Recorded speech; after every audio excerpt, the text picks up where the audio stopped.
Up next, we're going to bring you 2 episodes of Energysource Innovation Stream, which will be moderated by Global Energy Center's Olga Khakova. Olga and I launched Innovation Stream this spring. It highlights new energy technologies. And we ended up hosting 35 episodes in 2020. It was one of our most popular Global Energy Center series. I'm really pleased to see Innovation Stream episodes as part of the Global Energy Forum this year. Now, over to you, Olga, for 2 episodes of Innovation Stream. Thank you so much, Randy. Hello, everyone, and welcome to the Global Energy Forum edition of Energysource Innovation Stream. I am thrilled to introduce Jonathan Carling, the Chief Executive Officer of Tokamak Energy, who will discuss the race to commercial fusion power. Please remember to submit your questions through the event app so we can get to them in the end of the presentation. Jonathan, it's such a pleasure to host you at the Global Energy Forum. The floor is yours. Well, thank you. Hello, I'm Jonathan Carling. I'm CEO at Tokamak Energy, and I really welcome this opportunity to speak at Abbey Sustainability Week. You know, fusion has been studied in government laboratories for 60 years or so, and we're now at the start of a race between private fusion ventures, which is going to accelerate the pace of development. Next slide, please. Fusion is the reaction, but it's not so. Fusion power has been demonstrated 15 megawatts in the Jet Tokamak, for example, near Oxford, where Tokamak Energy is based. The problem is efficiency than they got out, and we own the best solution to that problem. We can minimize the energy input and maximize the energy output in a compact device. A Tokamak is a type of magnetic, and Tokamaks are by far the most mature device for doing this type of thing. Next slide, please.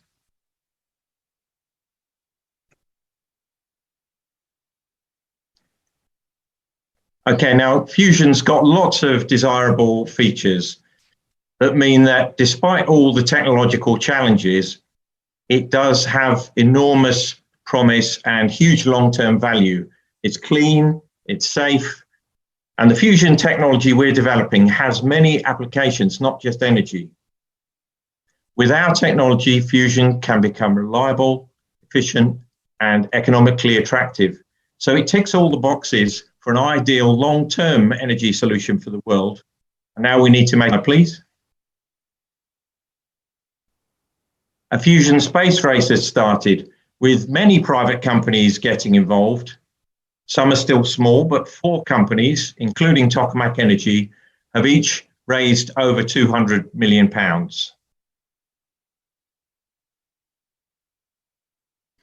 Private fusion has arisen because of the combination of science becoming more mature, particularly for the technologies, which is especially high temperature superconducting magnets coming through rapidly. The whole energy transition challenge is pushing things along, and the increased appetite of investors for innovation in energy. Private individuals, sovereign wealth funds, oil and gas companies and governments are all starting to back private fusion. Next slide, please. Now at Tokamak Energy, we've got 2 key technologies that unlock our rapid development path. We use spherical tokamaks, as were pioneered at the UK's Culham laboratory, near to where we are based. And this class of magnetic bottle is well known to scientists, but we're pushing the device to much higher magnetic field strengths than were previously possible, using new high temperature superconducting magnets, which are crucial for efficient fusion power. Next slide, please. So here's a brief view of the spherical tokamak and magnets that we've developed so far. I wanted to emphasize that we build real devices and make them work. This is the 3rd tokamak that we have built, and our devices already compare pretty favorably with the best achieved with much larger budgets and longer timescales in government laboratories. We're aiming at compact modular fusion power plants, delivering 500 megawatts of heat that could be used either for industrial processes or to produce electricity. Next slide, please. Our modular devices will fit into existing energy distribution systems. So once we've developed the technology and have the right partners in place, it can be rolled out very rapidly at large scale. We're sure that there'll be a lot of demand for carbon-free energy in the 2030s, 40s, and 50s. Next slide, please. This is our assessment of the demand that can be supplied by our technology around 2050. I'll draw your attention to one box on the bottom right-hand side. This is non-electricity energy, which is forecast to be required for transportation fuels, process heat, hydrogen production, 117 billion megawatt hours. It's not the amount of energy that you can produce from solar panels or something like that. This is big energy to power ships, to power aircraft, to create hydrogen. And this is on top of the opportunity for electricity. With our technology, we can aim at hydrogen, we can aim at synthetic fuel production and process heat. This is a huge market. And we're really excited to see the announcement yesterday of a collaboration led by Mazda to develop green hydrogen, sustainable fuels, e-kerosene for transport, shipping, and aviation. An excellent initiative. Next slide, please. Well, I've mentioned partners a couple of times in this talk, and we do indeed have a good list of existing partners. We're looking really closely at opportunities to partner with strategic, industrial, and technical partners to accelerate our fusion technology to commercial readiness. Next slide, please. So in summary, fusion energy is a game changer and it's coming sooner than you think. Tokamak Energy is well positioned to be a leader and a winner in the development of fusion energy. And we're looking for partners to accelerate our progress and be ready to deploy our technology rapidly at large scale in the 2030s and beyond. Next slide, please. I'll just leave you with this final thought from Sheikh Zayed.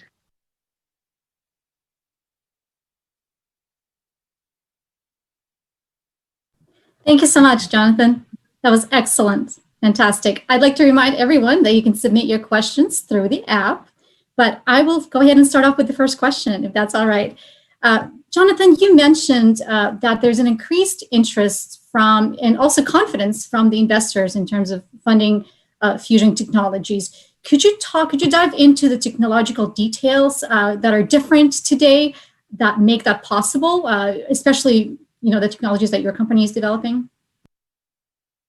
Well, the interest is driven by climate change and by other strategic factors, and of course by the progress in technology. And although the world has been developing tokamaks for many years, it's new technologies like advanced magnets and spherical tokamaks which have come along and really arrived to take a very sound technology and make it into an efficient, commercially viable technology.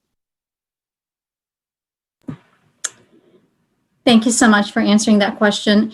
Could you talk about your policy wish list? What would you like to see this year, next year? What would be the one policy that would make your life easier and could accelerate commercialization of this technology? We already have very good collaboration and support with governments, especially our own government. That's very much appreciated, and we'd like it to continue.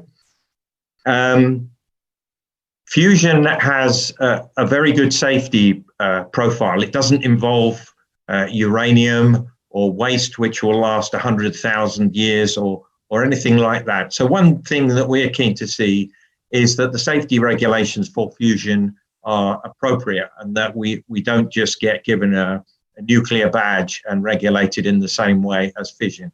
And so far, with the work we've been doing with governments around the world, that seems to be well understood, and there's a lot of good intent to regulate the industry appropriately. Thanks for that.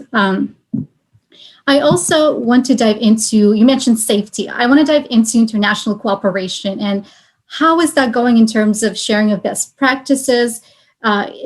Is it great? Are there opportunities for improvement? Could you give us some examples of what's happening there? Are you exchanging, obviously there are some technological advancements that, you want to maintain private, but are you exchanging best practices, and are there ways that could be improved? Yes, well, we have collaboration agreements with government laboratories around the world, in Princeton, the main US laboratory, and a collaboration agreement with the UK fusion laboratory nearby. And so where we have common ground, we can share information and share best practice. In addition, we're pioneering new manufacturing techniques. We're using methods that are commonly used in the aerospace industry, such as 3D manufacturing, to allow us to accelerate our progress. And when we find best practice ourselves, we share it. And when we see others doing it, not just in fusion, but in other industries around the world, we're very keen to adopt it.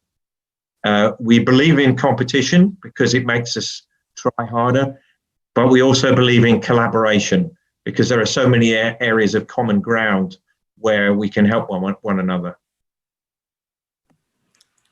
Absolutely. Talk to us about your timeline. What can we expect to see from Tokamak in the next 3, 5 years, 10 years? What should we be paying attention to? In the next 1 year, you can expect us to demonstrate performance in a spherical tokamak far beyond anything ever seen before. In roughly the next 5 years, you can see us demonstrate on our next device fusion energy gain for the first time in the world. And as we enter into the 2030s, you can see us working with partners on a full demonstration plant to show how fusion can be exploited commercially to make electricity or industrial heat. Really great. Are there any misconceptions about fusion that you would like to, that you've heard over and over again, that you'd like to clarify and just set the record straight on? Well, for most people, there isn't a misconception. They haven't heard of it. But for those who have, a favorite one is, oh, fusion's 30 years away and it always will be. And I think we've all heard that one. And I think it's because the pace has been slow. The devices have been getting bigger and bigger, which slows the projects down more and more.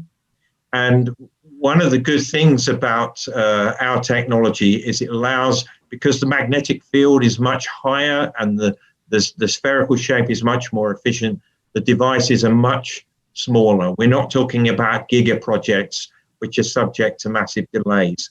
So we are already dispelling that 30-year myth by the incredible pace that the company has shown so far. And our competitors are moving fast too. So that's one myth that the private industry is going to dispel. Thanks for sharing that. I think that's helpful to understand. You talked a little bit about several partners and collaboration efforts that are happening. Could you talk about your wish list of who you would wish to collaborate with that you haven't had a chance to in the future? Yes.